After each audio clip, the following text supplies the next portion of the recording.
মুসা আলাইহিস সালাম তন্দ্রা এসে গেল, হাত শিথিল হয়ে হাতের থেকে পানি ভর্তি গ্লাস পড়ে ভেঙে চুরমার হয়ে গেল।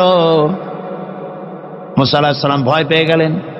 আল্লাহ রাব্বুল আলামিন বলেন, ভয় পাওয়ার কোনো কারণ নাই, তোমার প্রশ্নের জবাব আমি এভাবেই দিলাম। এক গ্লাস পানি নিয়ে কয়েক মিনিট দাঁড়াইতে পারো নাই, ঘুমের সঙ্গে সঙ্গেই গ্লাস পড়ে ভেঙে গেল। তামাম আকাশ আর জমিন, গোটা সৃষ্টি জগৎ তোমার আল্লাহ পাকের হাতের মুঠার মধ্যে রয়েছে। আল্লাহ যদি ঘুমায় যায় সব শেষ হয়ে যাবে। তামাম সৃষ্টি জগতের ট্রাফিক কন্ট্রোল আল্লাহ কর্তৃক হয়, আর মানুষের যা হয় আল্লাহ পাক তার থেকে সম্পূর্ণ মুক্ত। আল্লাহ পাকের ঘুম নাই, তন্দ্রাও নাই। লা তাখুযুহু সিনাতু ওয়ালা নাওম, ঘুমও নাই, তন্দ্রাও নাই। হযরত মুসা আলাইহিস সালাম বলেন, ফেরাউন রে, জেলের ভয় আমি করি না, আমাকে জেলের ভয় দেখায়া লাভ নাই। আমি আল্লাহ পাকের পয়গম্বর হযরত মুসা আলাইহিস সালাম। ফেরাউনের দলবল আছে, লোক লস্কর আছে, তার অস্ত্রের অভাব নাই। আল্লাহ রাব্বুল আলামিন মুসা আলাইহিস সালামের কাছে একটা অস্ত্র দিয়া দিলেন। দিছিলেন কিনা? আল্লাহ পাক হযরত মুসাকে বলেছেন, ওয়া মা তিলকা বিয়ামিনিকা ইয়া মুসা, মুসা রে তোমার হাতে ওটা কি? মুসা আলাইহিস সালাম বললেন, এটা লাঠি। আল্লাহ পাক বললেন, ফেলে দাও লাঠি। লাঠি ফালায় দিলেন, কি হয়ে গেল? হিয়া হাইয়াতুন তাসআ, লাঠি হয়ে গেল। এখন লাঠি পড়ে সাপ হয়ে গেল। সাপ দেখে নবী হোক, ওলি হোক, সাহাবী হোক আর আলেম হোক, সাপ দেখলে ভয় করে না মানুষের? মুসা আলাইহিস সালাম ভয় পাইছে। আল্লাহ রাব্বুল আলামিন হযরত মুসাকে শোনায় দিলেন, খুযহা ওয়া লা তাখাফ সানুঈদুহা সিরাতাহাল উলা,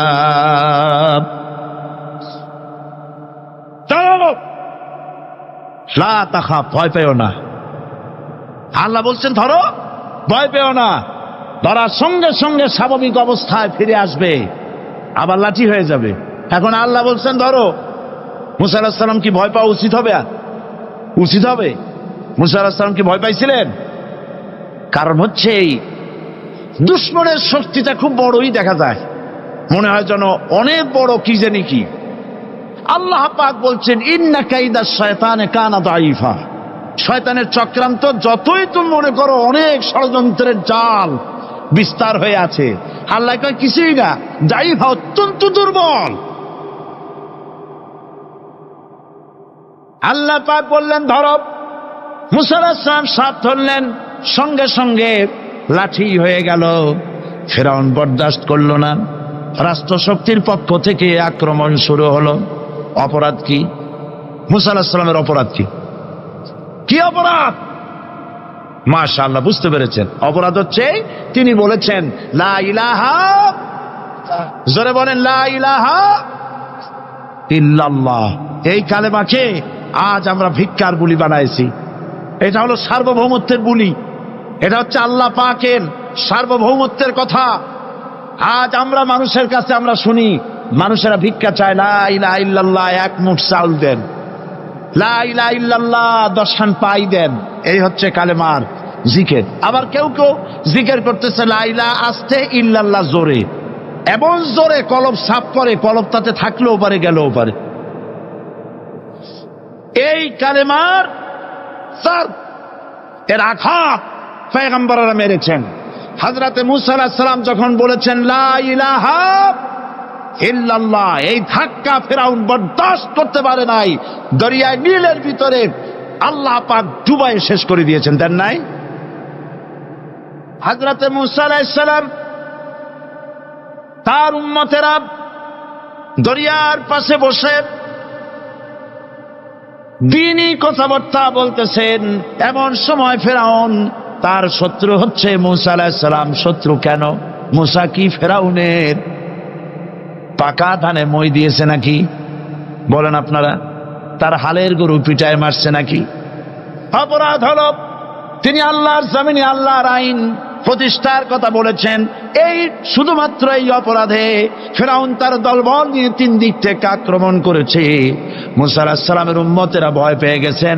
তারা বলছেন ইন্না লামুদরাকুন, আমরা পাকড়াও হয়ে গেছি। 3 দিকে সাড়াশি আক্রমণ, 3 দিকে শত্রু, একদিকে দরিয়া, পালাবার রাস্তা আছে? হযরত মুসা আলাইহিস সালাম ভয় পেয়ে গেলেন, সারেন্ডার করলেন না। হযরত মুসা আলাইহিস সালাম বললেন কাল্লা, কখনো নয়, ভয় পাওয়ার কোনো কারণ নাই। রব্বি সায়াহদিন, অবশ্যই আমার রব আমার জন্য রাস্তা করে দিবেন। ভয় পাইও না, আমার রব রাস্তা করে দিবেন। আল্লাহ রাব্বুল আলামিন হযরত মুসা আলাইহিস সালামকে অর্ডার করলেন, হাতের লাঠি দিয়া দরিয়ার উপরে আঘাত করো। হযরত মুসা আলাইহিস সালাম দরিয়ার উপর আঘাত করলেন। রাস্তা ছিল দরকার একটা, এক বাড়িতে আল্লাহর হুকুমে লাঠি দিয়ে একটি আঘাত করার সঙ্গে সঙ্গে হযরত মুসার তার সঙ্গী সাথী দরিয়া পার হওয়ার জন্য দরিয়ার মধ্যে দিয়ে আল্লাহ 12টা রাস্তা পয়দা করে দিলেন। সে আল্লাহ আছে না নাই? এত আসতে বলেন কেন? ভয় পাওয়ার কারণ আছে। রাষ্ট্র শক্তি বাধা দিয়েছে সমস্ত নবীদেরকে। কেন? নবীদের চরিত্র খারাপ?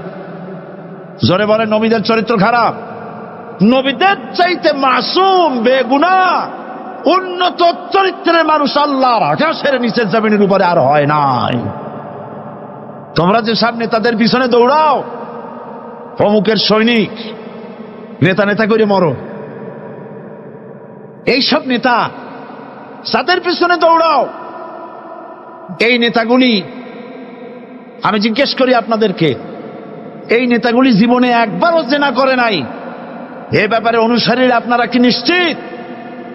মিথ্যা কথা জীবনেও কয় নাই, প্রতারণা করে নাই, ঠাট্টা করে নাই, বিদ্রুপ করে নাই, মদ খায় নাই, মানুষ হত্যা করে নাই। কিসের নেতা? নেতা হচ্ছেন সেই ব্যক্তি যিনি বলেছেন, ও আমার স্ত্রীরা, ও আমার সাহাবীরা, রাতের আধারে আমার মধ্যে যা আচরণ দেখতে পাও, দিনের আলোতে আমার মধ্যে যা দেখতে পাও, সবগুলি খুলে খুলে মানুষের কাছে বলে দাও। তার নাম বিশ্বনবী মুহাম্মদ রাসূলুল্লাহ সাল্লাল্লাহু আলাইহি ওয়াসাল্লাম। হযরত ইমাম আবু হানিফা রাহমাতুল্লাহ আলাইহির সাথে এক নাস্তিকের বহাস হবে। স্থান এবং তারিখ নির্ধারণ করা হলো। ইমাম সাহেব দেরি করে আসলেন। নাস্তিক বলছে, আমি আপনার সঙ্গে কোনো বিতর্কে যেতে চাই না, কারণ আপনি ওয়াদা রক্ষা করতে পারেন নাই। নির্ধারিত সময়ের অন্তত 3 ঘন্টা পরে এসেছেন। তিনি বললেন, আমি কেন দেরি করলাম সেটা তো তুমি জিজ্ঞেস করবে। আচ্ছা বলেন কেন দেরি করেছেন? তিনি বললেন, দেখো, এই জায়গায় আসার পথে একটা নদী বেঁধেছিল, তা কি করে? আমার কাছে পারাপারের কোনো বন্দোবস্ত ছিল না। এক পর্যায়ে হতাশ হয়ে গেলাম, আমার বোধহয় যাওয়াই হবে না। শেষ পর্যন্ত আমি দেখতে পেলাম হঠাৎ করে আমার পাশে একটা ফলের বীজ পড়ল, তা দিয়ে একটা গাছ অঙ্কুরিত হলো। দেখছি না তার গাছটা একটা ময়ূর হয়ে পরিণত হয়ে গেল। কই থেকে একটা করাতে সে গাছটা কেটে ফেলে দিল। ফটাফট কতগুলি তক্তা বেরিয়ে আসলো, কোথার থেকে একটা হাতুড়ি আর কতগুলি লোহা এসে ঠাস ঠাস করে বাড়ি লেগে একটা কিস্তি তৈরি হয়ে গেল। কিস্তিটার ধাপায় পড়লো নদীতে, আমি লাফ দিয়ে উঠলাম, তাই যা দেরি হলো। নাস্তিক বলছে, আপনার সাথে আমি জানছিলাম যে আপনি অত্যন্ত বুদ্ধিমান মানুষ, কিন্তু যে ঘটনা শুনাইলেন আপনার স্ক্রু একটাও টাইট আছে বলে মনে হয় না। আপনার সাথে আর কোনো বহস নয়। তিনি বললেন, কেন? কয় বহস না, আপনি বলছেন যে এইরকম একটা গাছ চারা হয়ে গেল, সাথে সাথে বিনা মিস্ত্রিতে গাছটা কাটলো, তারপর এটা দিয়ে তক্তা হলো, লোহা আসলো, হাতুড়ি হইলো, বিনা মিস্ত্রিতে কিস্তি তৈরি হয়ে গেল, নৌকা এটা পড়লো নদীতে, আর বিনা মাঝিতে আপনি পার হয়ে আসতেন। এটা কি আদৌ সম্ভব? ইমাম আবু হানিফা রাহমাতুল্লাহ আলাইহি বলছেন, তোমার সাথে আমি কোনো কিতাব দিয়ে ঝগড়া করব না, কোন কিতাব দিয়ে আমি তোমার সাথে বহস করব না। এই একটি দৃষ্টান্ত তোমার জন্য যথেষ্ট। একটা মিস্ত্রি ছাড়া যদি একটা কিস্তি তৈরি না হতে পারে, একটা গাছ কেটে তক্তা যদি না হতে পারে, এই বিশাল আকাশ, এই বিশাল জমিন, আর তোমার মতো এরকম একটা সুন্দর মানুষ বিনা মিস্ত্রিতে বিনা স্রষ্টায় তৈরি হলো কেমনে? এক কথায় নাস্তিক বলছে আমার জীবনের ভুল ধরা পড়ল। নাস্তিক বলছে জীবনের ভুল ধরা পড়েছে, আমি মুসলমান হয়ে গেলাম। লা ইলাহা ইল্লাল্লাহু মুহাম্মাদুর রাসূলুল্লাহ। এটা শুধু স্লোগান নয়, সব সমস্যার সমাধান দিতে পারে আল কোরআন। এটা শুধু স্লোগান নয়, এটাই বাস্তবতা, এটাই বাস্তব সত্য। আয়াতুল কুরসির মধ্যে রয়েছে একটি জটিল সমস্যার সমাধান, যাকে সহজ কথায় বলা যায় গদি সমস্যার সমাধান। কুরসি মানে হলো গদি। আজকাল গদি নিয়ে কি হচ্ছে টের পাচ্ছে না ভাই? এই গদি নিয়ে টানাটানি হচ্ছে পৃথিবীর সর্বত্র। সার্বভৌমত্বের মালিক কে হবে? এইটা তো আপনারা বলতেছেন, কিন্তু যারা কোরআন জানে না তারা বলে সার্বভৌমত্বের মালিক জনগণ। দেখেন না, ওরা বলে সকল ক্ষমতার উৎস জনগণ। তারা বলে, নেতা নেত্রীরা বলেন সকল ক্ষমতার উৎস, বল না কেন উৎস জনগণ। এই কথাটা হলো আসলে ভোটারদেরকে পাম্পট্টি দেওয়া, আপনাদেরকে ফুলাইয়া ডানলপ টায়ার বানায়। আপনারা খুব খুশি হবেন সমস্ত ক্ষমতার উৎস তাহলে আমরা। আরে বাবারা, তোমরা সকল ক্ষমতার উৎস, যার পেট ভরা ময়লা, নাকের মধ্যে ছাতা, দাঁতে ছাতা, তুমি হবা সকল ক্ষমতার উৎস। আহার ক্ষমতার ঠেলায় একটা সাপ দেখলে ভয়তে সিট হয়ে পড়ো, সাইকেলের টায়ার বাস হইলে হার্ট ফেল করে। সকল ক্ষমতার উৎস, সকল ক্ষমতার উৎস জনগণ, এই কথা বলা কবিরা গুনাহ, এই কথা বিশ্বাস করা হারাম, এই কথা বিশ্বাস করা শিরক। কারণ সকল ক্ষমতার উৎস জনগণ এই কথা যদি বলা হয় তাহলে কোরআনে কারীমের সাথে কন্ট্রাডিকশন হয়, সাংঘর্ষিক। আল্লাহ পাক কি বলেছেন? আল্লাহ পাক বলেছেন আন্নাল কুওয়াতা লিল্লাহি জামিআ। বলেন আন্নাল কুওয়া লিল্লাহি জামিআ। আমার আল্লাহ রাব্বুল আলামিন বলেন, জেনে রাখো নিঃসন্দেহে সকল ক্ষমতার উৎস কেবলমাত্র আল্লাহ রাব্বুল আলামিন। সকল ক্ষমতার উৎস কে? জোরে বলেন আল্লাহ, আল্লাহ, আল্লাহ। তিনি একমাত্র সকল ক্ষমতার উৎস। কোরআন আয়াতুল কুরসি আল্লাহ কোরআনে নাজিম করে সার্বভৌমত্বের মালিক কে হবে সমস্যার সমাধান করে দিলেন। রাসূল করিম সাল্লাল্লাহু আলাইহি ওয়াসাল্লাম মানুষের সার্বভৌমত্ব খতম করে মদিনায় আল্লাহর সার্বভৌমত্ব কায়েম করে তিনি একটি রাষ্ট্র কায়েম করলেন। মদিনার রাষ্ট্রের সার্বভৌমত্বের মালিক কে ছিলেন? আল্লাহ। জোরে বলেন কে ছিলেন? আল্লাহ।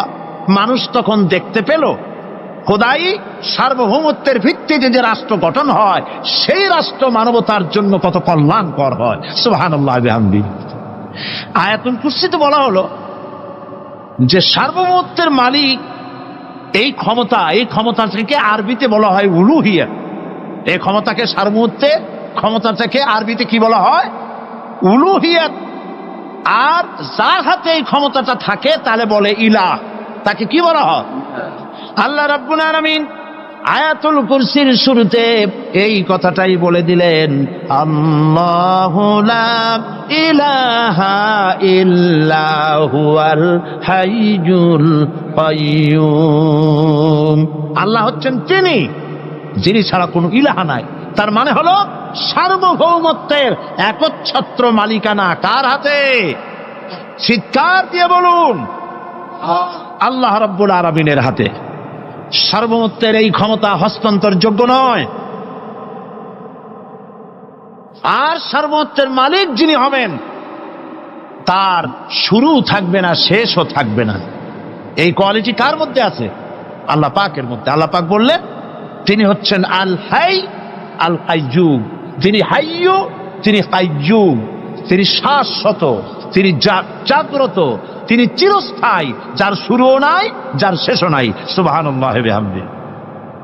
এই সার্বভৌমত্বের মালিকানা নিয়ে যারা বসে আছে, যে কোনো মুহূর্তে তার হাত থেকে ক্ষমতা ছিনতাই হয়ে যেতে পারে, পারে কিনা? আর ঘুমায় থাকলে, সার্বভৌমত্বের মালিক দাবি করে যদি ঘুমায় থাকে, ততক্ষণ ভারপ্রাপ্ত বানাবে কারে? এই জন্য সার্বভৌমত্বের মালিক হচ্ছেন আল্লাহ পাক, যাকে ঘুম এবং তন্দ্রা স্পর্শ করে না। সার্বভৌমত্বের মালিকের কোয়ালিটি আল্লাহ পাক বলছেন লা তাখুযুহু সিনাতুন ওয়ালা নাওম। পড়েন সবাই, লা তাখুযুহু সিনাতুন ওয়ালা নাওম। তার ঘুমও নাই, তন্দ্রাও নাই। হযরত মূসা সালাম আল্লাহ পাকের কাছে একবার প্রশ্ন তুলেছেন, আল্লাহ পাক তুমি নাকি? আল্লাহ বলেন তুমি বিশ্বাস করো না? মূসা আলাইহিস সালাম বলছেন অবশ্যই বিশ্বাস করি। আল্লাহ পাক বললেন বিশ্বাস যদি করো তাহলে বুঝানো যাবে। হযরত ইব্রাহিম আলাইহিস সালাম বলেছিলেন আল্লাহ পাকের কাছে, কাইফা রব্বি আরিনি কাইফা তুহিল মাউতা, হে রব তুমি আমারে দেখাও কেমনে তুমি মৃত্যুকে জিন্দাকে মৃত্যু করো, মৃত্যুকে জিন্দা করো, একটু দেখাও আমারে। আল্লাহ পাক বললেন আওয়ালাম তুমিন, বিশ্বাস করো না? ইব্রাহিম আলাইহিস সালাম সঙ্গে সঙ্গে বললেন বালা। নাম বললেন না, বালা মানেও হ্যাঁ, নাম মানেও হ্যাঁ, কিন্তু একটু বেশ কম আছে। তিনি নাম না বলে বালা বললেন। নামের অর্থ হলো হ্যাঁ, আর না বালার অর্থ হচ্ছে কেন নয়, অবশ্যই বিশ্বাস করি। ওয়ালাকিন লিয়াতমাইন্না কালবি, তবে আল্লাহ তুমি যদি চোখে দেখাও একটু, তাহলে এগুলি একটুখানি লিয়াতমাইন্না কালবি, আমার অন্তরাত্মা প্রশান্তি লাভ করবে যদি চোখে দেখতে পারি। আল্লাহ বলেন তাহলে তোমারে দেখাবো। আল্লাহ দেখাইলেন। মুসা আলাইহিস সালাম যখন বললেন যে আল্লাহ পাক আর মৃত্যুকে চিন্তা করো কেমনে, তুমি ঘুমায় থাকো, না ঘুমায় পারো কেমনে, তোমার নাকি ঘুম নাই, তন্দ্রা নাই। আল্লাহ পাক বলেন বিশ্বাস করো না? বলে আমি বিশ্বাস করি। তো ঠিক আছে তাহলে তোমার দেখাই। বললেন এক গ্লাস পানি নিয়ে আসো। এক গ্লাস পানি নিয়ে এসে দাঁড়িয়ে থাকো। আল্লাহ পাক মুসা আলাইহিস সালামকে বললেন এক গ্লাস পানি নিয়ে দাঁড়াও, আর ঘুমকে আল্লাহ পাক বললেন মুসারে ধরো। মুসা আলাইহিস সালাম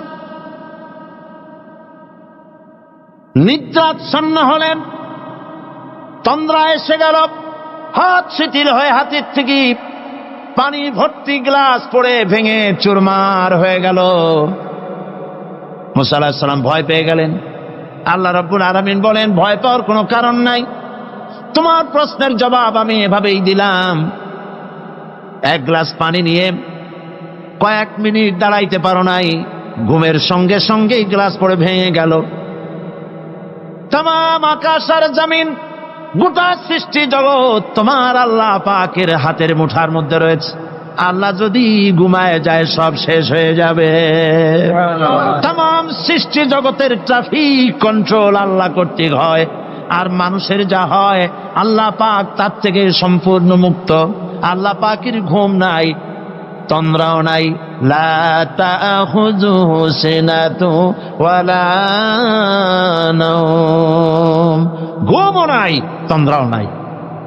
আল্লাহ পাক সমস্ত রকমের মানবীয় কোয়ালিটি থেকে, গুণ থেকে মুক্ত, মুবাররা, পবিত্র। আল্লাহ রাব্বুল আলামিন সার্বভৌমত্বের একচ্ছত্র মালিক হচ্ছেন আল্লাহ পাক। তিনি ছাড়া কোনো ইলাহ নাই। তিনি পরিষ্কার করে বলছেন আল্লাহু লা ইলাহা ইল্লা হুয়াল হাইয়ুল কাইয়ুম। সবাই পড়েন আল্লাহু লা ইলাহা ইল্লা হুয়াল হাইয়ুল কাইয়ুম। আল্লাহ হচ্ছেন সার্বভৌমত্বের মালিক, তিনি ছাড়া কোনো ইলাহ নাই। এমন একটি আয়াত তাফসীরের জন্য আল্লাহ এনে দিয়েছেন, যেই আয়াতটি বুঝলে পরে দুনিয়াও শান্তি, আখিরাতেও শান্তি। গতি সমস্যার সমাধান হবে, সব সমস্যার সমাধান হবে। আয়াতুল কুরসি এমন আয়াত যা তেলাওয়াত করলে, বুঝলে, আমল করলে কিয়ামতের দিন আল্লাহ পাক তার সম্পর্কে সিদ্ধান্ত নেবেন, জান্নাত দিয়ে দিবেন। সুবহানাল্লাহ। আউযু বিল্লাহি মিনাশ শাইতানির রাজীম। বিসমিল্লাহির রাহমানির রাহিম। প্রত্যেক অক্ষরে অক্ষরে 10-10 করে নেকি এখন আমাদের নামায় আমলে লেখা হচ্ছে। সুবহানাল্লাহ।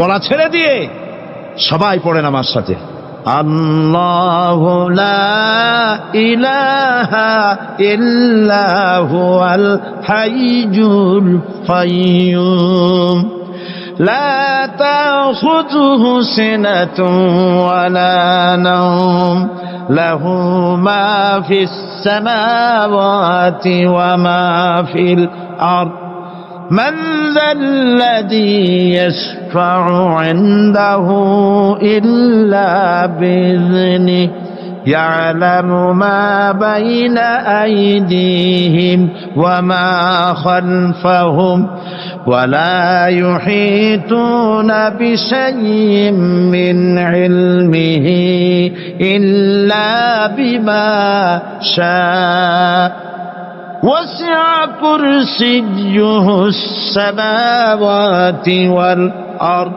ولا يؤوده حفظهما وهو العلي العظيم صدق الله العظيم। আয়াতুল কুরসি হচ্ছে কোরআন শরীফের সর্বশ্রেষ্ঠ আয়াত। সুবহানাল্লাহ। রাসূল বলেছেন আয়াতুল কুরসি হচ্ছে কোরআনে কারীমের সর্বশ্রেষ্ঠ আয়াত এবং আল্লাহ পাকের তাওহীদের ব্যাপারে, সার্বভৌমত্বের ব্যাপারে এত বিস্তারিত অল্পের মধ্যে আর অন্য কোন আয়াতের মধ্যে ভাবে আসে নাই। এই জন্য আয়াতুল কুরসির এত মর্যাদা। কালকে আরো একটি হাদিস শোনাইছিলাম, বোধহয় নিশ্চয়ই আপনাদের মনে আছে। প্রত্যেক ফরজ নামাজের পরে আয়াতুল কুরসি যে একবার পড়বে, তেলাওয়াত করবে, কিয়ামতের দিন আল্লাহ পাক তার সম্পর্কে সিদ্ধান্ত নেবেন, তাকে জান্নাত দিয়ে দিবেন। সুবহানাল্লাহ কইতে ইচ্ছে করলো না? আলহামদুলিল্লাহ বলবেন না? তার অর্থ হলো এই আয়াতুল কুরসি যদি মানুষ পড়ে আর বোঝে আর ওই অনুযায়ী যদি আকীদা তৈরি হয়, জীবন তৈরি হয়, তার জীবন জান্নাতের জন্য তৈরি হয়ে যায়। গতকাল আল্লাহ পাকের সার্বভৌমত্বের কথা আমরা আলোচনা করেছিলাম। আলোচনা করব আল্লাহ পাকের পরিচয়। আল্লাহ পাক তিনি কে? আমরা বলি আল্লাহ, আমরা কি বলি বলেন সবাই? কি বলি? আমি অনেকবার আপনাদেরকে এই কথাটা বলেছি, বোধহয় নিশ্চয়ই মনে আছে। আল্লাহ এই উচ্চারণটা আমাদের অনেকের হয় না, কেউ বলে না আল্লাহ। আল্লাহ পাকের উচ্চারণটা হচ্ছে, আল্লাহ পাকের নামকরণ হচ্ছে আল্লাহ। মুখটা একটু গোল হয়ে যাবে, বলেন আল্লাহ আল্লাহ আল্লাহ।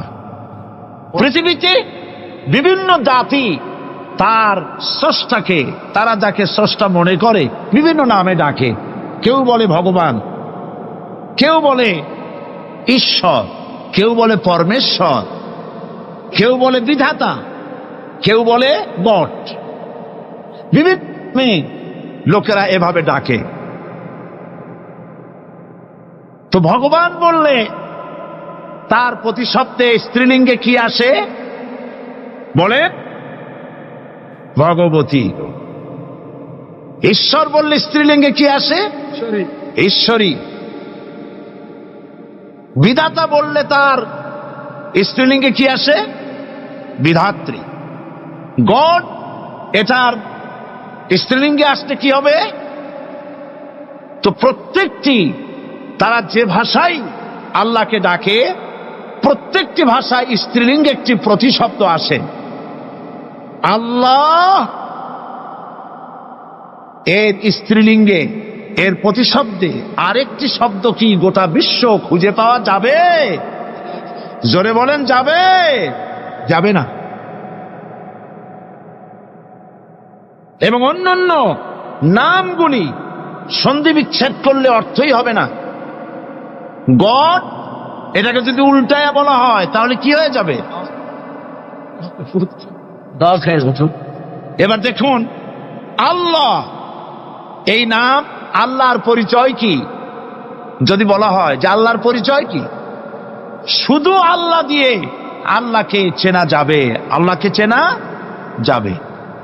আল্লাহ রাব্বুল আলামিন বলছেন, আল্লাহু লা ইলাহা ইল্লা হুয়াল হাইয়ুল কাইয়্যুম। আল্লাহ হচ্ছেন তিনি যিনি ছাড়া কোনো ইলাহ নাই, মাবুদ নাই, উপাস্য নাই। সুবহানাল্লাহ। এখন আল্লাহর যদি প্রথম একটা অক্ষর আলিফ ছেড়ে দেওয়া হয় তাহলে থাকবে কি? লিল্লাহ। এই লিল্লাহ দিয়েও কেউ যদি আল্লাহর পরিচয় পেতে চায় তাহলে পেয়ে যাবে। আল্লাহ রাব্বুল আলামিন কোরআনে কারীমের ভিতরে শুধু লিল্লাহ দিয়েও আল্লাহকে চেনার ব্যবস্থা করেছেন। লিল্লাহি মা ফিস সামাওয়াতি ওয়া মা ফিল আরদ।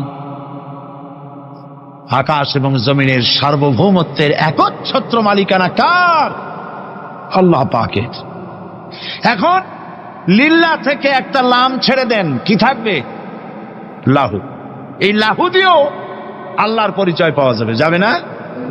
কোরআন বলছে, লাহু মাকালিদুস সামাওয়াতি ওয়াল আরদি ইউবসিতুর রিজকা লিমান ইয়াশা। আকাশ এবং জমিনের রিজকের চাবিকাঠি আল্লাহ পাকের কাছে, যারে খুশি তিনি পর্যাপ্ত রিজেক তিনি দান করেন। সুবহানাল্লাহ। এবার লাহুর লাম ছেড়ে দেন, থাকবে কি? ও একটা অক্ষর। এই একটি অক্ষর দিয়ে আল্লাহ পাকের চেনা যাবে। ইন্নাহু হুয়াল গফুরুর রহিম। তিনি হচ্ছেন মহা ক্ষমাশীল, দয়াবান। আল্লাহর পরিচয় আল্লাহকে দিয়েই জানা যায়।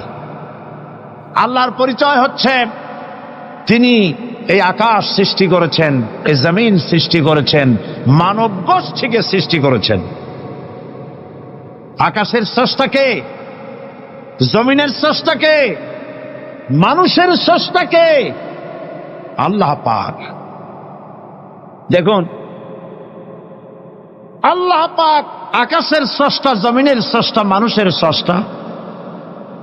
এই কথাকে ভুলিয়ে দেওয়ার জন্যে, এই কথাটিকে ভুলিয়ে দেওয়ার জন্য আল্লাহকে অস্বীকার করছে এক শ্রেণীর লোকেরা। তারা বলছে দেয়ার ইজ নো গড, স্রষ্টা বলতে কেউ নাই, আনসিন ইজ নাথিং। আল্লাহ পাক কোরআনকে বোঝার জন্য, আল্লাহকে চেনার জন্য ব্যবস্থা করেছেন। ওরা বলছে কি আনসিন ইজ নাথিং, যা দেখা যায় না সেটা কিছুই নেই, সেটা বিশ্বাস করি না। তো আল্লাহর যখন রং নাই, গন্ধ নাই, তাকে বিশ্বাস করি কেমনে? বলে নাউজুবিল্লাহি মিন যালিক। আরে ভাই, তোমরা তো এমন বহু জিনিস আছে যা না দেখে বিশ্বাস করো। আপনারা কি বাতাস দেখেছেন? বিশ্বাস করেন কিনা? বিশ্বাস করেন কিনা? আপনারা কি ইথার দেখেছেন? বিশ্বাস করেন কিনা? ফুলের গন্ধ দেখেছেন কিন্তু বিশ্বাস করেন কিনা? মাধ্যাকর্ষণ শক্তি, ল অফ গ্রাভিটেশন আপনারা চোখে দেখেছেন? বিশ্বাস করেন কিনা? অনেক জিনিস এমন আছে যা আমরা চোখে দেখি না কিন্তু বিশ্বাস করি। হযরত ইমাম আবু হানিফা রাহমাতুল্লাহ আলাইহির সাথে এক নাস্তিকের বহাস হবে। স্থান এবং তারিখ নির্ধারণ করা হলো। ইমাম সাহেব দেরি করে আসলেন। নাস্তিক বলছে, আমি আপনার সঙ্গে কোনো বিতর্কে যেতে চাই না, কারণ আপনি ওয়াদা রক্ষা করতে পারেন নাই, নির্ধারিত সময়ের অন্তত 3 ঘন্টা পরে এসেছেন। তিনি বললেন, আমি কেন দেরি করলাম সেটা তো তুমি জিজ্ঞেস করবে। আচ্ছা বলেন কেন দেরি করেছেন? তিনি বললেন, দেখো এই জায়গায় আসার পথে একটা নদী বেঁধেছিল, তা কি করে? আমার কাছে পারাপারের কোনো বন্দোবস্ত ছিল না। এক পর্যায়ে হতাশ হয়ে গেলাম, আমার বোধহয় যাওয়াই হবে না। শেষ পর্যন্ত আমি দেখতে পেলাম হঠাৎ করে আমার পাশে একটা ফলের বীজ পড়ল, তা দিয়ে একটা গাছ অঙ্কুরিত হলো। দেখছি না তার গাছটা একটা ময়ূর হয়ে পরিণত হয়ে গেল। কই থেকে একটা করাতে সে গাছটা কেটে ফেলে দিল। ফটাফট কতগুলি তক্তা বেরিয়ে আসলো, কোথার থেকে একটা হাতুড়ি আর কতগুলি লোহা এসে ঠাস ঠাস করে বাড়ি লেগে একটা কিস্তি তৈরি হয়ে গেল। কিস্তিটার ধাপায় পড়লো নদীতে, আমি লাফ দিয়ে উঠলাম, তাই যা দেরি হলো। নাস্তিক বলছে, আপনার সাথে আমি জানছিলাম যে আপনি অত্যন্ত বুদ্ধিমান মানুষ, কিন্তু যে ঘটনা শুনাইলেন আপনার স্ক্রু একটাও টাইট আছে বলে মনে হয় না, আপনার সাথে আর কোনো বহস নয়। তিনি বললেন, কেন? কয় বহস না, আপনি বলছেন যে এইরকম একটা গাছ চারা হয়ে গেল, সাথে সাথে বিনা মিস্ত্রিতে গাছটা কাটলো, তারপর এটা দিয়ে তক্তা হলো, লোহা আসলো, হাতুড়ি হইলো, বিনা মিস্ত্রিতে কিস্তি তৈরি হয়ে গেল, নৌকা এটা পড়লো নদীতে, আর বিনা মাঝিতে আপনি পার হয়ে আসতেন। এটা কি আদৌ সম্ভব? ইমাম আবু হানিফা রাহমাতুল্লাহ আলাইহি বলছেন, তোমার সাথে আমি কোনো কিতাব দিয়ে ঝগড়া করব না, কোনো কিতাব দিয়ে আমি তোমার সাথে বহস করব না। এই একটি দৃষ্টান্ত তোমার জন্য যথেষ্ট। একটা মিস্ত্রি ছাড়া যদি একটা কিস্তি তৈরি না হতে পারে, একটা গাছ কেটে তক্তা যদি না হতে পারে, এই বিশাল আকাশ, এই বিশাল জমিন, আর তোমার মতো এরকম একটা সুন্দর মানুষ বিনা মিস্ত্রিতে বিনা স্রষ্টায় তৈরি হলো কেমনে? এক কথায় নাস্তিক বলছে, আমার জীবনের ভুল ধরা পড়ল। নাস্তিক বলছে, জীবনের ভুল ধরা পড়েছে, আমি মুসলমান হয়ে গেলাম। লা ইলাহা ইল্লাল্লাহু মুহাম্মাদুর রাসূলুল্লাহ। জোরে পড়েন, লা ইলাহা লা ইলাহা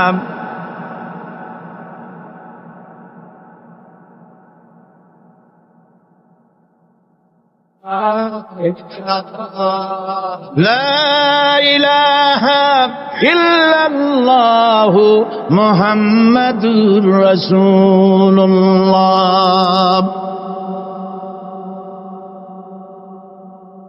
আল্লাহ পাক বলছেন, আমি আদম, আমি দাউদ এবং সুলাইমানকে জ্ঞান দান করেছি, ইব্রাহিমকে জ্ঞান দান করে। কোরআন শরীফের বহু জায়গায় শুধু জ্ঞানের কথাই বলা হয়েছে, সুবহানাল্লাহ বিহামদিহি। সুতরাং বুদ্ধিজীবী, এই বুদ্ধিজীবীরা তারা আসল জ্ঞানটা নাই। আসল জ্ঞান কোনটা বলেন? কোনটা? ডক্টর শহীদুল্লাহ মরহুম, আমি অনেকবার বলেছি তার কথা, তাকে জান্নাতুল ফেরদাউস নসিব করুন, বলেন আমিন। ডক্টর শহীদুল্লাহ মরহুম বলতেন তার লোকদেরকে যে তোমরা বিদেশ থেকে অনেক ডিগ্রি নামের আগে আনতে পারো, তোমরা পণ্ডিত, একথা আমি স্বীকার করি, কিন্তু কোরআন শরীফের জ্ঞান যদি না থাকে তাহলে পণ্ডিতের আগে আর একটা শব্দ বসবে, মূর্খ পণ্ডিত। কোরআনের জ্ঞান পাণ্ডিত্যকে পরিপূর্ণ করে দেয়, কারণ ওয়ামা উতীতুম মিনাল ইলমি ইল্লা কালিলা। সুবহানাল্লাহ। আল্লাহ পাক বলছেন, তোমাদেরকে সামান্যতম জ্ঞান দান করেছি। কতটুকুন জ্ঞান? কতটুকুন? সামান্যতম জ্ঞান দান করেছি।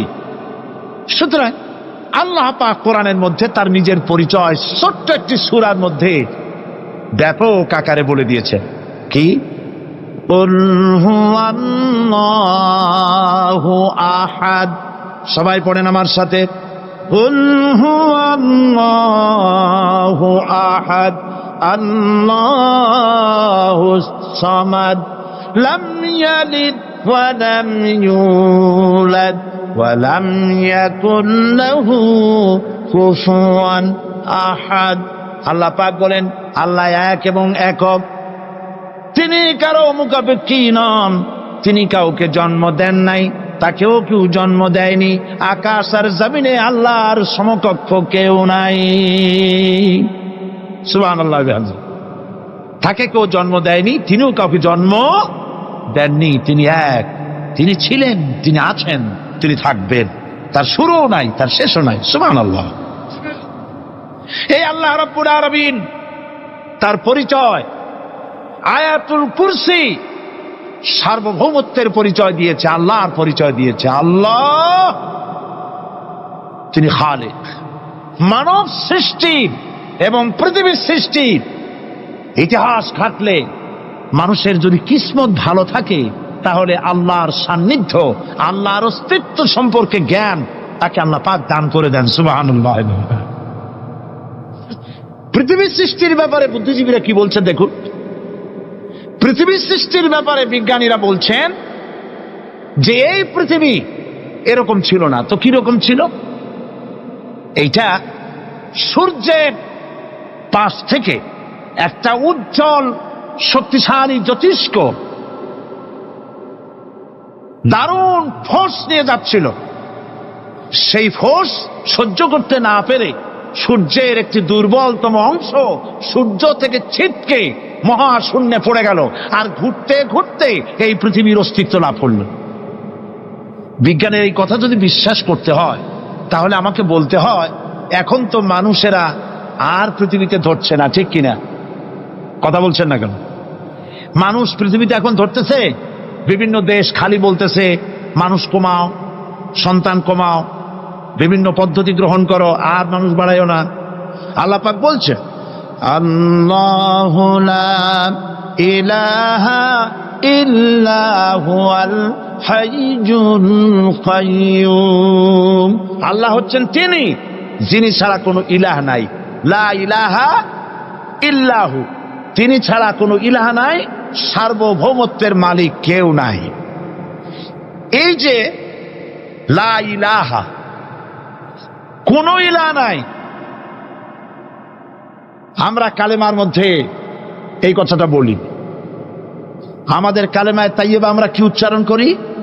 লা ইলাহা ইল্লাল্লাহু মুহাম্মাদুর রাসূলুল্লাহ। জোরে পড়েন লা ইলাহা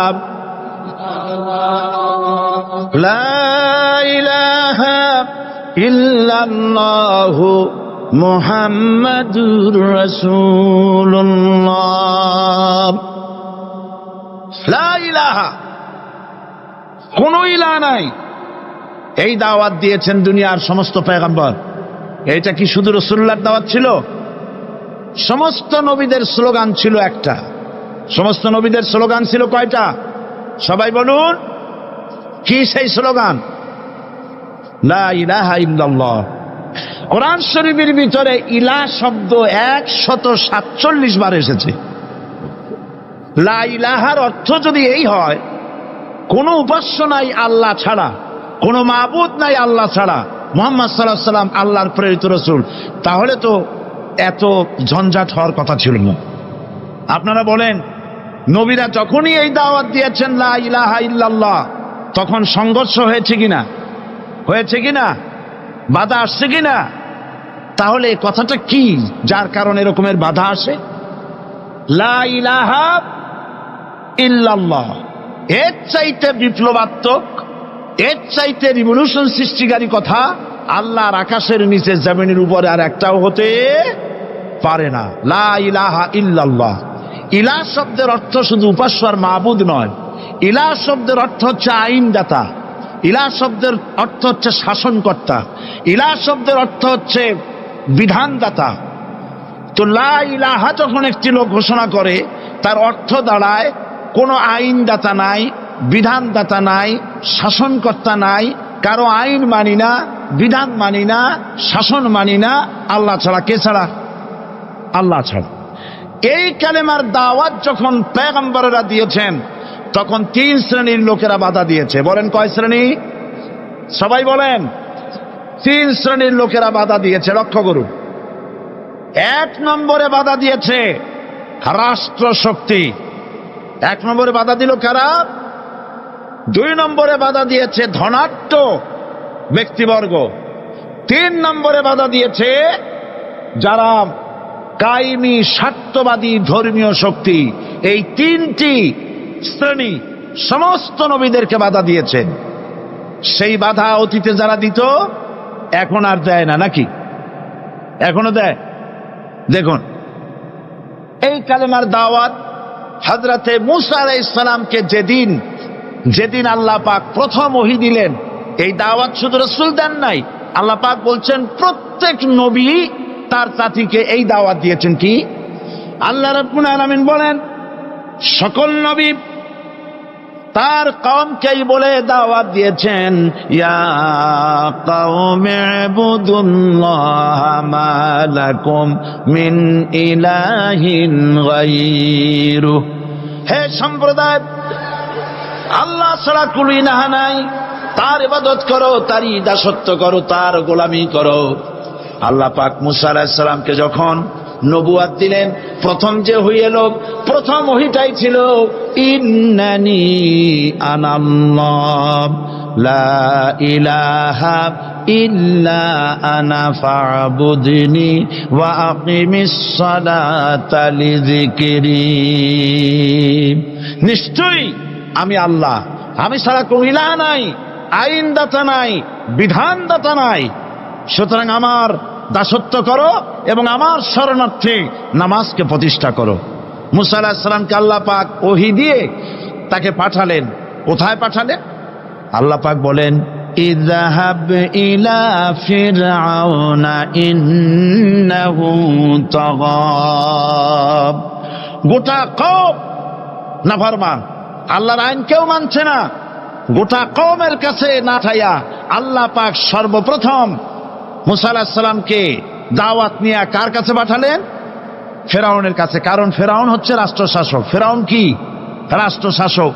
হযরতে মূসা আলাইহিস সালাম ফেরাউনের কাছে গেলেন আর দাওয়াত দিলেন, ফেরাউন পড়ে নাও লা ইলাহা ইল্লাল্লাহ।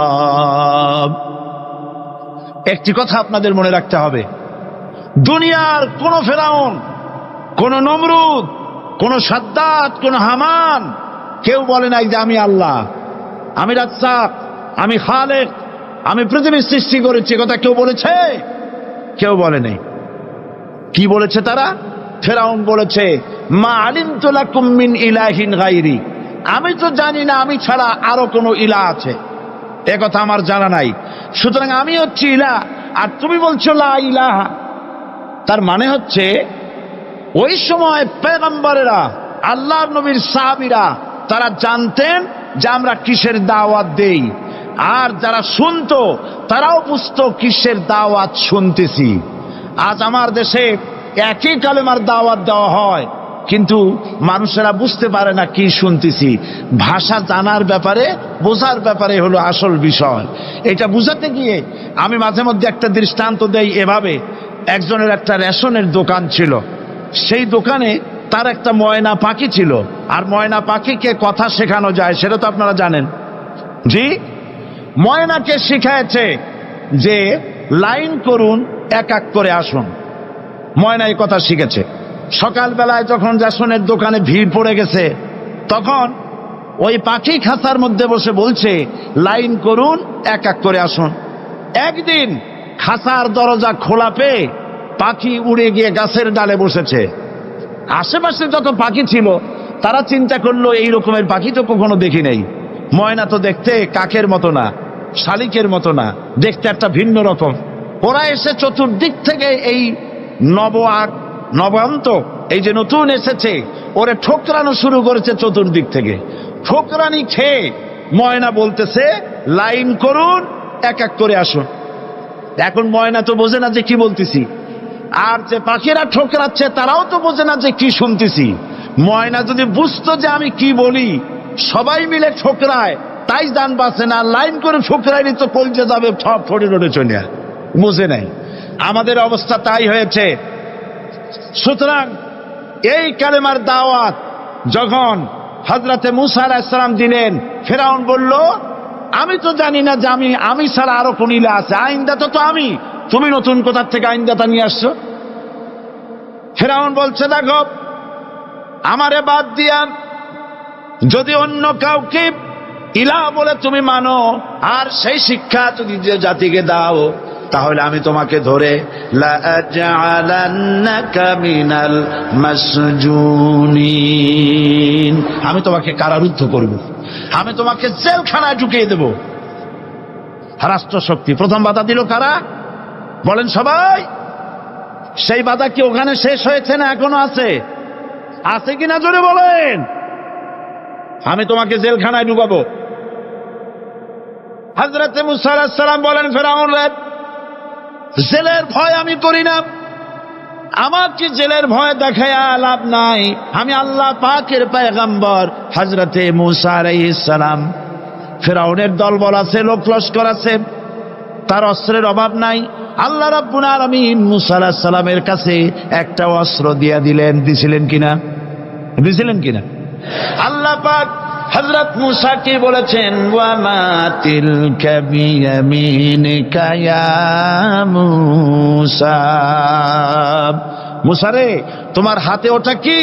মুসা আলাইহিস সালাম বললেন, এটা লাঠি। আল্লাহ পাক বললেন, ফেলে দাও লাঠি। লাঠি ফালায় দিলেন। কি হয়ে গেল? হিয়া হাইয়াতুন তাসআ, লাঠি হয়ে গেল। এখন লাঠি পড়ে সাপ হয়ে গেল। সাপ দেখে নবী হোক, ওলি হোক, সাহাবী হোক আর আলেম হোক, সাপ দেখলে ভয় করে না মানুষের? মুসা আলাইহিস সালাম ভয় পাইছে। আল্লাহ রাব্বুল আলামিন হযরত মুসাকে শোনায় দিলেন, খুযহা ওয়া লা তাখাফ সানুঈদুহা সিরাতাহাল উলা, চলো লা তাখাফ, ভয় পেও না। আল্লাহ বলছেন ধরো, ভয় পেও না। ধরার সঙ্গে সঙ্গে স্বাভাবিক অবস্থায় ফিরে আসবে, আবার লাঠি হয়ে যাবে। এখন আল্লাহ বলছেন ধরো। মুসা আলাইহিস সালাম কি ভয় পাওয়া উচিত হবে? উচিত হবে? মুসা আলাইহিস সালাম কি ভয় পাইছিলেন? কারণ হচ্ছে এই দুশমনের শক্তিটা খুব বড়ই দেখা যায়, মনে হয় যেন অনেক বড়, কি জানি কি। আল্লাহ পাক বলছেন, ইন্না কাইদাশ শায়তানে কানা দাঈফা, শয়তানের চক্রান্ত যতই তুমি মনে করো অনেক ষড়যন্ত্রের জাল বিস্তার হয়ে আছে, আল্লাহ কয় কিছুই না, দাঈফা, অত্যন্ত দুর্বল। আল্লাহ পাক বললেন ধরো। মুসা আলাইহিস সালাম সাপ ধরলেন, সঙ্গে সঙ্গে লাঠি হয়ে গেল। ফেরাউন বরদাস্ত করল না। রাষ্ট্রশক্তির পক্ষ থেকে আক্রমণ শুরু হলো। অপরাধ কি? মুসা আলাইহিস সালামের অপরাধ কি? কি অপরাধ? মাশাআল্লাহ, বুঝতে পেরেছেন। অপরাধ হচ্ছে তিনি বলেছেন লা ইলাহা, জোরে বলেন লা ইলাহা ইল্লাল্লাহ। এই কালেমাকে আজ আমরা ভিক্ষার বুলি বানাইছি। এটা হলো সার্বভৌমত্বের বুলি, এটা হচ্ছে আল্লাহ পাকের সার্বভৌমত্বের কথা। আজ আমরা মানুষের কাছে আমরা শুনি, মানুষেরা ভিক্ষা চায়, লা ইলাহা ইল্লাল্লাহ, এক মুঠ চাউল দেন, লা ইলাহা ইল্লাল্লাহ 10 খান পাই দেন। এই হচ্ছে কালেমার জিকির। আবার কেউ কেউ জিকির করতেছে লা ইলাহা আস্তে, ইল্লাল্লাহ জোরে, এমন জোরে কলব সাফ করে, কলব তাতে থাকলেও পারে, গেলেও পারে। এই কালেমার এর আঘাত পয়গম্বররা মেরেছেন। হযরত মুসা আলাইহিস সালাম যখন বলেছেন লা ইলাহা ইল্লাল্লাহ, এই ধাক্কা ফেরাউন বরদাস্ত করতে পারে নাই। দরিয়ায় নীলের ভিতরে আল্লাহ পাক ডুবাই শেষ করে দিয়েছেন, দেন নাই? হযরত মুসা আলাইহিস সালাম তার উম্মতেরা দরিয়ার পাশে বসে দ্বীনি কথাবার্তা বলতেছেন। এমন সময় ফেরাউন, তার শত্রু হচ্ছে মুসা আলাইহিস সালাম। শত্রু কেন? মুসা কি ফেরাউনের পাকা ধানে মই দিয়েছে নাকি? বলেন আপনারা। তার হালের গরু পিটায় মারছে নাকি? অপরাধ হলো তিনি আল্লাহর জমিনে আল্লাহর আইন প্রতিষ্ঠার কথা বলেছেন। এই শুধুমাত্র এই অপরাধে ফেরাউন তার দলবল নিয়ে 3 দিক থেকে আক্রমণ করেছে। মুসা আলাইহিস সালামের উম্মতেরা ভয় পেয়ে গেছেন। তারা বলছেন ইন্না লামুদরাকুন, আমরা পাকড়াও হয়ে গেছি। 3 দিকে সারাশি আক্রমণ, 3 দিকে শত্রু, একদিকে দরিয়া, পালাবার রাস্তা আছে?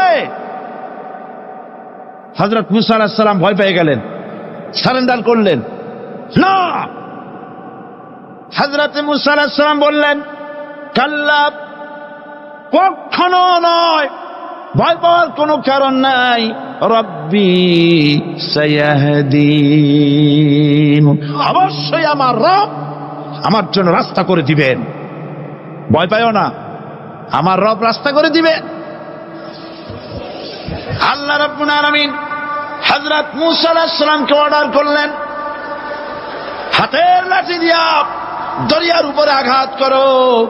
হযরত মূসা আলাইহিস সালাম দরিয়ার উপর আঘাত করলেন।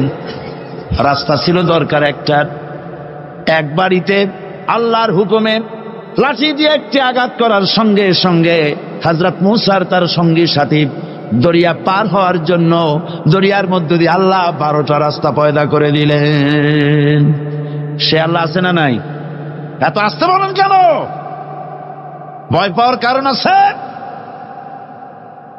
রাষ্ট্র শক্তি বাধা দিয়েছে সমস্ত নবীদেরকে। কেন? নবীদের চরিত্র খারাপ? জোরে বলে, নবীদের চরিত্র খারাপ? নবীদের চাইতে মাসুম, বেগুনাহ, উন্নত চরিত্রের মানুষ আল্লাহর আকাশের নিচের জমিনের উপরে আর হয় নাই। তোমরা যে সামনে তাদের পিছনে দৌড়াও, অমুকের সৈনিক, নেতা নেতা করে মরো, এইসব নেতা যাদের পিছনে দৌড়াও, এই নেতাগুলি, আমি জিজ্ঞেস করি আপনাদেরকে, এই নেতাগুলি জীবনে একবারও জেনা করে নাই? এ ব্যাপারে অনুসারীরা আপনারা কি নিশ্চিত? মিথ্যা কথা জীবনেও কয় নাই, প্রতারণা করে নাই, ঠাট্টা করে নাই, বিদ্রুপ করে নাই, মদ খায় নাই, মানুষ হত্যা করে নাই। কিসের নেতা? নেতা হচ্ছেন সেই ব্যক্তি যিনি বলেছেন, ও আমার স্ত্রীরা, ও আমার সাহাবীরা, রাতের আধারে আমার মধ্যে যা আচরণ দেখতে পাও, দিনের আলোতে আমার মধ্যে যা দেখতে পাও, সবগুলি খুলে খুলে মানুষের কাছে বলে দাও। তার নাম বিশ্বনবী মুহাম্মদ রাসূলুল্লাহ সাল্লাল্লাহু আলাইহি ওয়াসাল্লাম।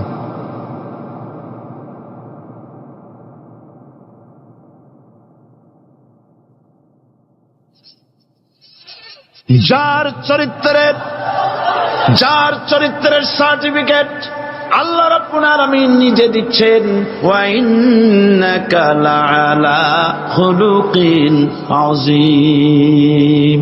নবী হে, উন্নত চরিত্রের উপরে আপনি প্রতিষ্ঠিত। সুবহানাল্লাহ। কে সার্টিফিকেট দিচ্ছেন? আযীম, আযীম। আরবিতে চওড়াকে বলা হয় আরিদ, গভীরতাকে বলা হয় আমিক। কত প্রশস্ত, যা মাপার কোনো ফিতা নাই, কত গভীর, যা মাপার কোনো যন্ত্র নাই, এইটাকে আরবিতে বলা হয় আজিম। সুবহানাল্লাহ বলতে ইচ্ছে করে না? ও নবী, তোমার চরিত্র এমন যা মাপার মতো যন্ত্র পৃথিবীতে নাই। লা ইলাহা ইল্লাল্লাহ। পড়েন সবাই, লা ইলাহা ইল্লাল্লাহ। আপনিও যদি নবীদের মতো, সাহাবীদের মতো বুঝা এই কলেমার দাওয়াত দেন, বাধা আসবেই। বোঝাবুঝির ব্যাপার, বুঝতেই সারল। কত মাহফিল হয় বাংলাদেশে, হয় না? কোনো বাধা নাই, ঠিক কিনা? কত পূজা হয়, পার্বণ হয়, গান হয়, থিয়েটার হয়, গুণগার বিবির গান হয়, কত কিছু হয়। কোনো বাধা আছে? তাফসীরের মাহফিলে বাধা। কারণ ওরা বুঝতে পেরেছে এ তাফসীরের মাহফিলে গাজীর গীত হয় না, এ তাফসীরের মাহফিলে আল্লাহর সার্বভৌমত্ব কায়েমের আন্দোলন চলে।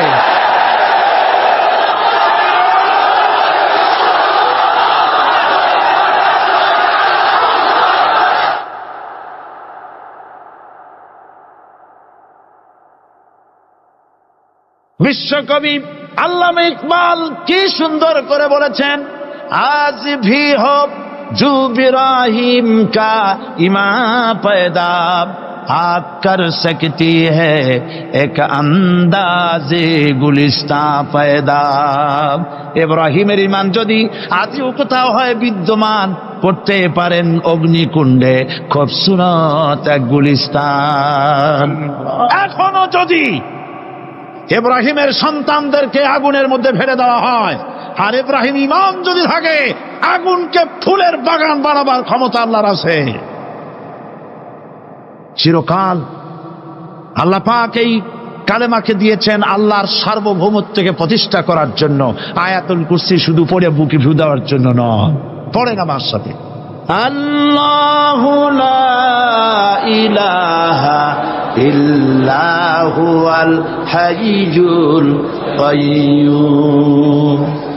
দুনিয়ার সমস্ত পয়গম্বর অত্যাচারিত হলেন, শুধু তাই নয়, বিশ্ব নবী আখেরি জামানার পয়গম্বর নবী মুহাম্মদ রাসূলুল্লাহ সাল্লাল্লাহু আলাইহি ওয়াসাল্লাম জাতির কাছে আসলেন। তিনি এসে বললেন, ইয়া আইয়ুহান নাস কুলু লা ইলাহা ইল্লাল্লাহ। প্রথম দাওয়া শুনছেন কথা? রাসূলুল্লাহ বলছেন, ও জাতি, আমার রাসূল তো মক্কার রাসূল না শুধু, মদিনার রাসূল না শুধু, আরবি ভাষাভাষীদের রাসূল না শুধু, আমার নবী কি নবী? চিল্লায় বলেন। তাই তিনি বলেছেন, ও বিশ্বের মানবতা, বিশ্বের মানব গোষ্ঠী, যদি মুক্তি পেতে চাও, নাজাত পেতে চাও, উচ্চারণ করো, বিশ্বাস করো, আমল করো, বলো লা ইলাহা ইল্লাল্লাহ। জোরে পড়েন, লা ইলাহা ইল্লাল্লাহ, লা ইলাহা ইল্লাল্লাহু মুহাম্মাদুর রাসূলুল্লাহ। কোরআনে কারীমের ভিতরে আয়াতুল কুরসির মধ্যে বলে দিয়েছেন, আল্লাহু লা ইলাহা ইল্লা হুয়াল হাইয়ুল কাইয়্যুম। প্রাণ খুলে সবাই পড়েন, বসা মানুষ, দাঁড়ানো মানুষ, আল্লাহু লা ইলাহা ইল্লা হুয়াল হাইয়ুল কাইয়্যুম। আল্লাহ রাব্বুল আলামিন, তিনি ছাড়া কোনো ইলাহ নাই, তিনি সার্বভৌমত্বের মালিক, কেউ নাই আল্লাহ ছাড়া। এই কথা মানুষকে ঘোষণা করতে হবে। সুবহানাল্লাহ ওয়ালহামদুলিল্লাহ লা ইলাহা ইল্লাল্লাহ, সুবহানাল্লাহ ওয়ালহামদুলিল্লাহ লা ইলাহা ইল্লাল্লাহ, সুবহানাল্লাহ ওয়ালহামদুলিল্লাহ লা ইলাহা ইল্লাল্লাহু মুহাম্মাদুর রাসূলুল্লাহ। আল্লাহুম্মা আমিন। রব্বানা যালামনা আনফুসানা ওয়া ইন লাম তাগফির লানা ওয়া তারহামনা লানাকুনান্না মিনাল খাসিরিন। সবাই পড়েন আমার সাথে, রব্বানা যালামনা আনফুসানা ওয়া ইন লাম তাগফির লানা ওয়া তারহামনা লানাকুনান্না মিনাল খাসিরিন। রব্বানা যালামনা আনফুসানা ওয়া ইন লাম তাগফির লানা ওয়া তারহামনা লানাকুনান্না মিনাল খাসিরিন। আলোচনায় যদি কোনো ভুল হয়ে থাকে, আল্লাহ দয়া করে মাফ করে দাও। রব্বুল আলামিন, আমাদের দোয়া দুরুদি জিকির আজকারে, আমাদের আলোচনায় তুমি যে খুশি হয়েছো, যতটুকুন তার সবটুকুন বিশ্বনবী মুহাম্মাদুর রাসূলুল্লাহ সাল্লাল্লাহু আলাইহি ওয়াসাল্লামের রূহ মুবারকে পৌঁছায়া দাও। রব্বুল আলামিন, तमाम अंबियाए किराम, उलमाए मुतकद्दिमीन, उलमाए मुताखिरीन, सल्फ सालिहीन, যারা দুনিয়া থেকে মুমিন মুমিনাত বিদায় হয়ে গেল, আল্লাহ কবরগুলিকে জান্নাতের টুকরায় পরিণত করে দাও রব্বুল আলামিন। এই লক্ষ লক্ষ মুসলমান নরনারী ভিক্ষুকের মতো তোমার দরবারে হাত তুলেছি। আল্লাহ গো, আমাদের মধ্য থেকে আমাদের মা বাপ যাদের দুনিয়া থেকে বিদায় হয়ে গেছে, আল্লাহ আমাদের মা বাপের কবরে সওয়াব পৌঁছায়া দাও রব্বুল আলামিন। আত্মীয় স্বজন যদি বিদেশে থাকে, 2 মাস 6 মাস পর চিঠি দিয়া খোঁজ খবর পাওয়া যায়, প্রত্যেক দিন টেলিফোন করে খবর পাওয়া যায়, কিন্তু আমাদের মা বাপ যাদের মারা গেল, বছরের পর বছর, যুগের পর যুগ বিদায় হয়ে গেল, কোন হালতে আছে জানি না। আল্লাহ আমাদের মা বাপের কবরগুলি জান্নাতের টুকরায় পরিণত করে দাও রব্বুল আলামিন। আমাদের আব্বা কত মহব্বত করতেন, কত কষ্ট করেছেন। আল্লাহ তাআলা আমাদেরকে লেখাপড়া শেখাবার জন্য কত কষ্ট করেছেন, মানুষ বানাবার জন্য কত কষ্ট করেছেন। আমাদের জন্য ঘর বাড়ি বানায়া জায়গা জমি কিনে রেখে সবগুলি থুয়ে খালি হাতে চলে গেছে বাবা। আল্লাহ আমাদের আব্বা রুহের বরের সওয়াব পৌঁছায়া দাও রব্বুল আলামিন। এখন তো আর বাড়ি গেলে নাম ধরে কেউ ডাকে না। আয় আল্লাহ, আমাদের আব্বা যত গুনাহ করেছি জানা অজানা, সমস্ত গুনাহগুলি আল্লাহ তুমি সাইয়াদগুলি হাসানাত দিয়া বদলাইয়া দাও রব্বুল আলামিন। আমাদের জনম দুঃখিনী মা, আয় আল্লাহ, মা যা যে হারাইছে সেই বোঝে কি নিয়ামত তার চলে গেছে। আল্লাহ আমাদের মা যার বিদায় হয়ে গেছে, মায়ের কবরটাকেই জান্নাতের টুকরায় পরিণত করে দাও